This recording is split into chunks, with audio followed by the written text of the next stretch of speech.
Namanya Jaka, tukang sayur keliling asal Ciamis yang baru 2 bulan pindah ke perumahan Alit, kawasan pinggiran kota. Umurnya baru 29 tahun, tubuhnya tinggi, kulitnya sawo matang, dan senyumnya selalu berhasil menarik perhatian emak-emak komplek. Tapi yang paling sering jadi pelanggan setianya adalah seorang janda kaya beranak satu, Bu Sonya. Bu Sonya baru setahun ditinggal mati suaminya, pengusaha kaya yang punya 3 pabrik konveksi. Sejak itu dia jarang keluar rumah, tapi penampilannya tetap mewah. Daster sutra, bulu mata lentik, dan tubuh semok yang selalu membuat Jaka gugup setiap kali mengantar sayur ke rumahnya. Pagi itu seperti biasa, Jaka mengetuk pintu rumah megah berwarna krem muda itu. "Assalamualaikum, Bu Sonya, sayur segar datang nih," serunya sambil menahan debar. Tak lama pintu dibuka, muncullah Bu Sonya dengan daster ketat warna ungu. Rambutnya disanggul rapi, tapi ada helai-helai yang sengaja dilepaskan di pelipis. Bibirnya merah, dan senyumnya, senyum yang bisa bikin jantung Jaka nyaris copot.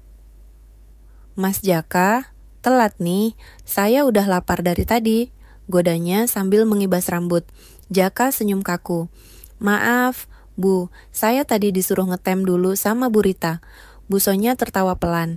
"Ya udah, sini masuk aja, bantuin saya masukin sayurnya ke dapur. Sekalian saya pilih-pilih yang segar." Jaka sempat ragu, tapi ini bukan pertama kali ia diajak masuk. Dapur Bu Sonya bersih, harum, dan selalu ada suara musik dangdut klasik mengalun pelan dari radio tua di sudut ruangan.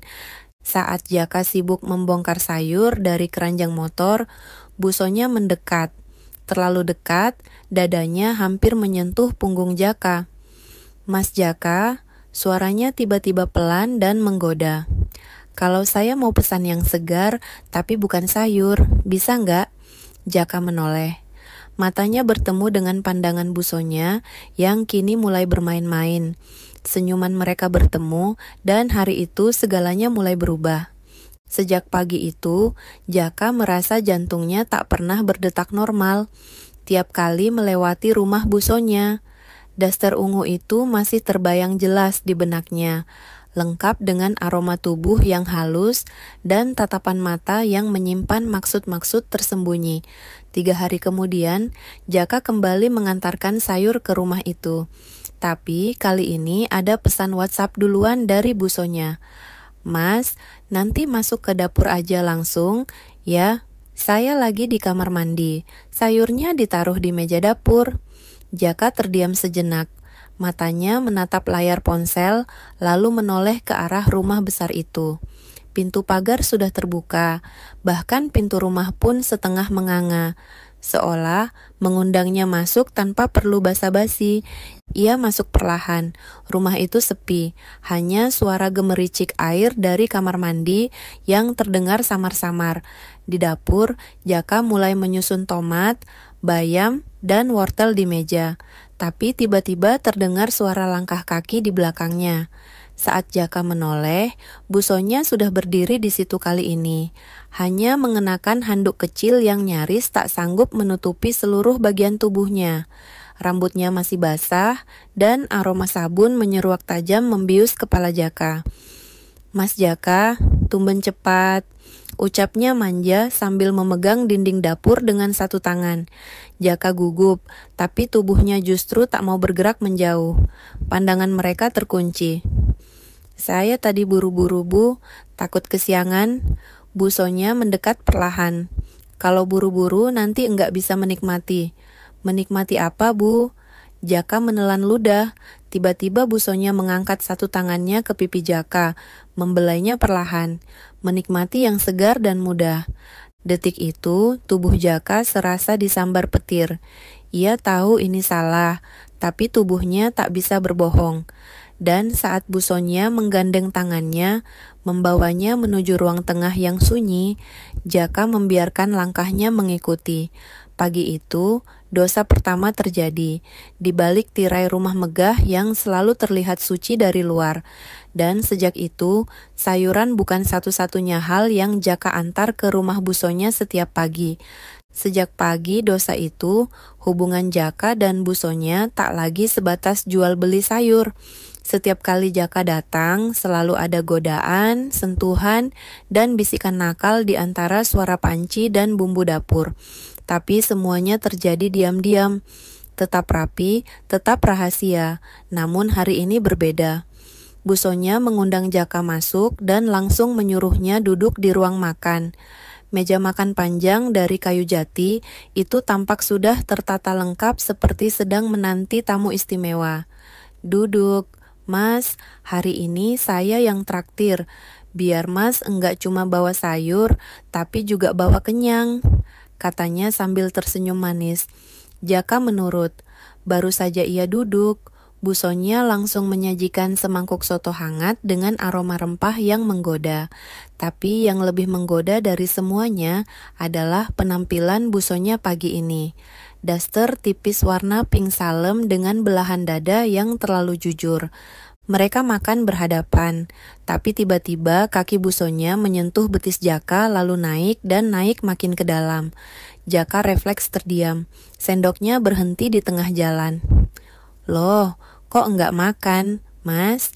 Tanya Bu Sonya manja, matanya menggoda. Jaka gugup, tapi tak bisa bergerak. Sentuhan kaki itu makin berani dan kini tangannya ikut meraih paha Jaka dari bawah meja.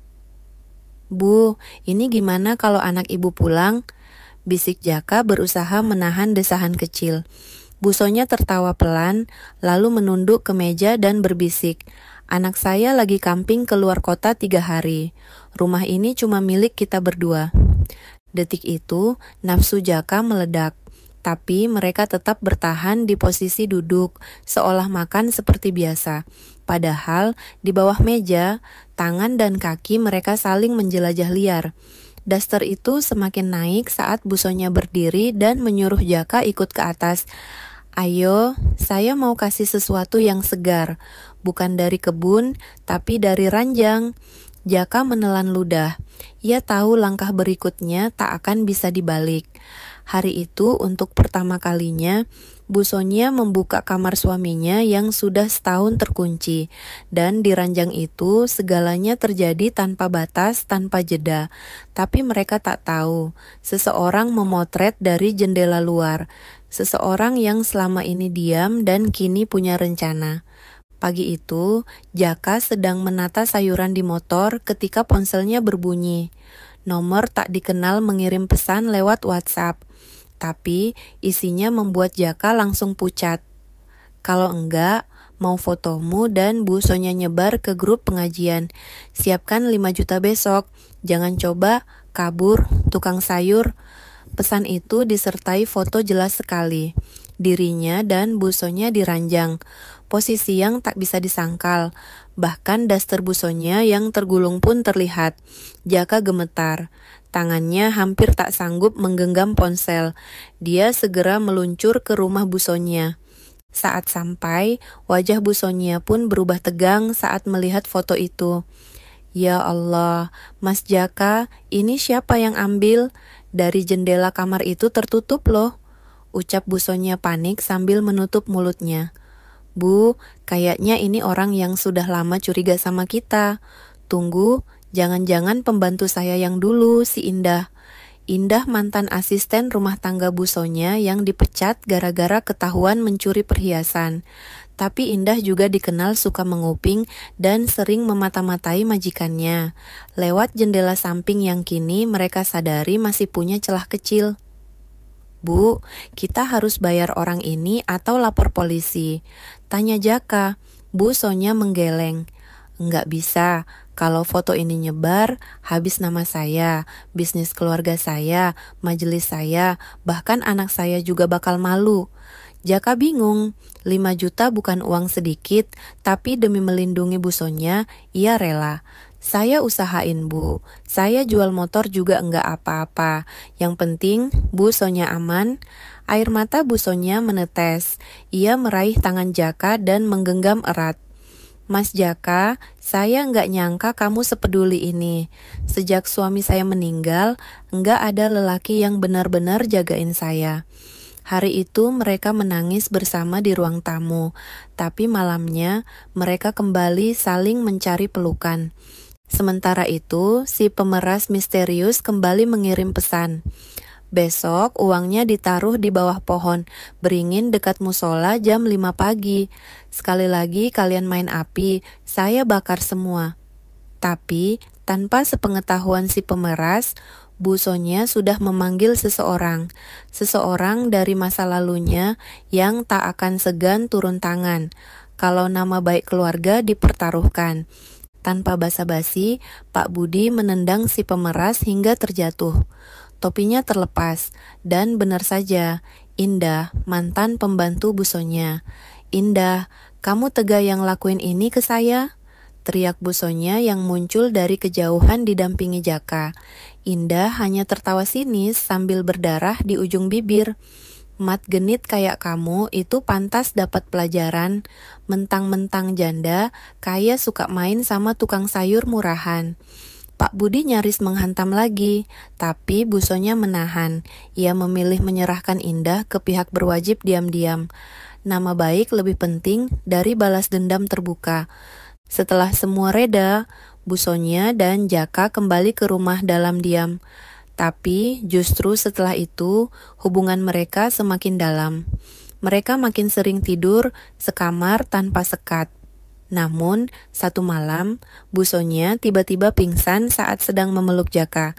Wajahnya pucat, kakinya kaku, dan Jaka panik. Bu Sonia, astagfirullah. Bu, bangun. Bu Sonia tak bergerak. Tubuhnya lemas, dan malam itu jadi malam yang menakutkan.